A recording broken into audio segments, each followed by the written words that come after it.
Hello and welcome to podcast Worldmask. I'm Rabbi Yakov Tatz and I'm here with my father, Rabbi Dr. Akiva Tatz, someone who really needs no introduction. But for those who don't know him, he's an international lecturer and author specializing in Jewish thought and medical ethics.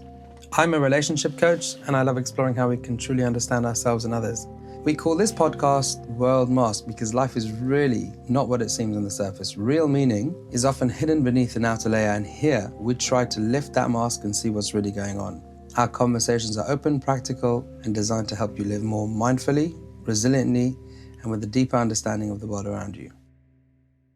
Hello, Abba. Hi, Yaakov. Thank you once again for hosting your own flesh and blood. It's a pleasure. Thank you for joining us. We ended off last time discussing the concept of doubt and certainty, and you were going to tell us a little bit about why and how we can make decisions in a confusing world. Yes, that's very practical. And many years ago, I learned this, and I found it extremely useful. Do you remember where or who? Let me think about that. I learned it when I was in yeshiva in Israel, and I believe it was from Rav David Weiss, who was a mashgiach who used to come and give us talks in the kollel when I was in Yerushalayim. Yes, I believe so. And I found many other applications. I also lived with a family for a while in America when I was a teenager, and the host's mother who hosted me there used to use this also as a decision-making tool, and in a completely secular context, and I found it very useful. So let me tell you the principle, and I hope our listeners will find this a useful tool. And this can be used in investment decisions, in medical decisions, in life decisions. I think it's the most basic level. And I would say when you're faced with a life decision, there are two steps that one needs to go through, and one will come to a decision. The two steps are what we call clarify the tzdodim and take out the negias. Let me explain what I mean. Clarify the tzdodim means line up the sides of the issue. Let's say it's a binary decision. You have to go left or right. You have to move home or not move home, right? You have to marry the girl who's been begging you to marry her, right, for a long time. Or I'm sure in your case, Yaakov, it was many girls. Oh, loads. Yes, yeah. Loads. And you had to make a decision, right, between which one you would choose. But let's take a binary decision, right? To marry this girl or not to marry her, to invest in something. Or sell the car or not. Sell the car or not, indeed. So first thing is to I'm having a real crisis now whether I should sell my car or not. So maybe this will help me. Maybe it'll help. I'm really listening. Open it. Okay. Let's do this as a... practical. Practical. So the first step is what we call clarify the tzdodim. That means clarify the sides of the issue. I'll explain what that means. And the second one is take out the negias. Okay. Negias means the vested interests, the ulterior motives, the things that are subliminal, that are speaking to you more or less consciously, probably more subconsciously. But if you don't root those out, you're never going to make an objective decision. Right. So let's talk about those two things. Once you've done that... In modern psychology, there's something called IFS, which is popular. They refer to these, if I'm not mistaken, as the hidden parts. The hidden parts? The hidden parts. Everyone has different parts of them. Absolutely, yes. Right. Yeah, I'm sure you can give it many names. Right. So let's talk about clarify the tzdodim. Right. There are two sides to an issue. Let's say it's moving home, not moving home. It's whatever it is, could be very simple, go somewhere today, not go somewhere today. And I'm keeping it simple as a binary decision. You clarify the sides. For example, let's take an example. You're thinking of moving home, right? Some reasons you have why your location of your home might not be ideal. You're considering moving home. What you do is you take a chart of paper, and I mean literally. You literally take a chart of paper and you have two columns, okay? On the one side, you have moving. On the other side, you have staying put. And then under the side, the one side of your equation, one column, you write all the pros and cons for all the different subcomponents of the issue, right? So moving home means there's going to be a cost, okay? It's going to be closer to where you work. It's going to be a nicer location, etc., etc. And then on the other hand, there's the problem. There's the problems, right? You're familiar with your local environment. It's going to be the unknown. There's going to be perhaps unknown costs, whatever it's going to be. So you write down all the issues. If you leave out something, you're not going to make the right decision. So all the components of that decision that you're aware of. Well, we'll talk a little bit later how you become aware of the things you're not aware of. Okay. Absolutely. You can't afford to miss something that you're not aware of. Okay. But let's talk about these two components need to be brought together. But let's talk. So you have your column. You have all your variables. On the other side, you have the variables that talk about moving. One column is listing all the variables that relate to staying put, the other one to moving, and each of them has all the negative and positive values, and then you score them. You score them. For example, it could be that the costs are a major issue for you, so then they need a 9 out of 10. It could be that there's some minor convenience issue, might be a 3 out of 10. Right. You need to score them, right? And of course, the scores need to be in proportion, correctly. And here's where the first element of not being objective comes in. You might think of moving to some place, and actually what's in the back of your mind is the fact that that new location happens to be very close to a place where they sell 32 flavors of ice cream that you are partial to. Now, of course, you wouldn't admit that that's a very relevant part of it, right? Or you talked about selling or buying a car. How many people will look at a new car, for example, right? And how many superficial things are swirling around in their mind that really shouldn't be at the top of the list, right? Right. And whether it's something like color or whether it's, image or status, right? Now, in some cases, those may be important, right? Let's say you're buying a car and it needs to be an expensive car because you need to be seen as a successful individual. That needs to be quality. Then that could be a very practical reason. But if it needs to be expensive because you have an artificial, immature need for status, that might be a mistake. Right. Okay. So they need to be objectively weighted. So the first exercise, clarify the starting. You now have your chart. Okay. On your chart, you have your pros and cons, and they are accurately weighted. Okay. Now, in order to get there, you need to clarify the starting. You need to take out the nagias. If you are partial to ice cream and you're giving that a 90 out of 10 score, okay, in your subliminal thinking, you're not going to make the right decision. Well, how do you clarify? How do you take out the nagias? Well, the general answer to that is what we call Musa, which is Jewish character training, Torah character training, and the main theme, I would say, probably the main conceptual theme in Musa is really coming to understand your ulterior and subconscious motives. I would say in the Kelm school of thinking, that was probably the main drive. The main drive was to root out or become aware of the things that are swaying your thinking that you are either denying or unaware of. Now, how do you do that? Well, here we have two clear tools. The first clear tool is brutal, ruthless honesty with yourself. Right? If you're not prepared to try that, you'll never get anywhere. Right. Which means you have to make a brutal, ruthless, honest examination of what your motivations are. Now, no one can ever do that perfectly. And therefore, you need a second tool, aseh l'charav. You need a teacher.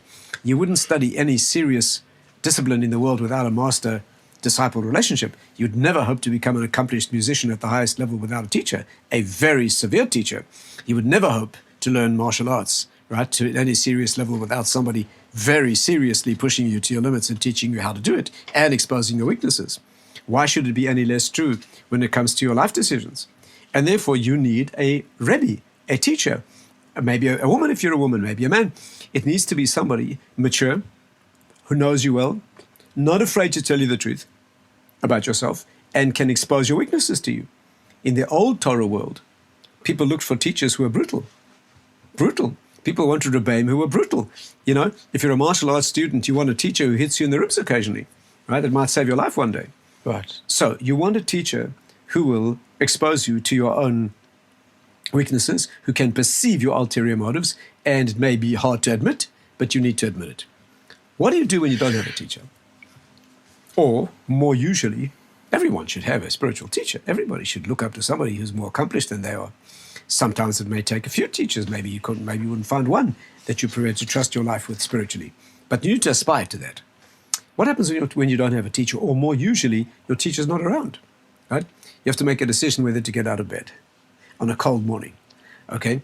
Well, your mind starts thinking, well, how cold it is out there and how tired you are and what another hour of sleep will, make you rocket powered today. On the other hand, you could get up and splash your face with some cold water and drink a strong coffee. Those decisions, by the way, usually take about 2 minutes before you go back to sleep, unless you have a really high-quality Yetzirah. If you have a high-quality Yetzirah, he keeps you in bed for an hour debating the issue so that you don't get out of bed and you don't sleep. But be that as it may, what do you do in that situation when your Rebbe is not around? There's a very important tool you can use. Ask yourself what your Rebbe would have said. After all, if you know your teacher well and you've been schooled well by your teacher, then you should be able to ask yourself, in many life situations, what would he say at this point? In other words, take yourself out of the situation. Sometimes, Yaakov, I have to make a medical decision and I'm not sure what to do. I stop for a moment and ask myself, what would my father have done?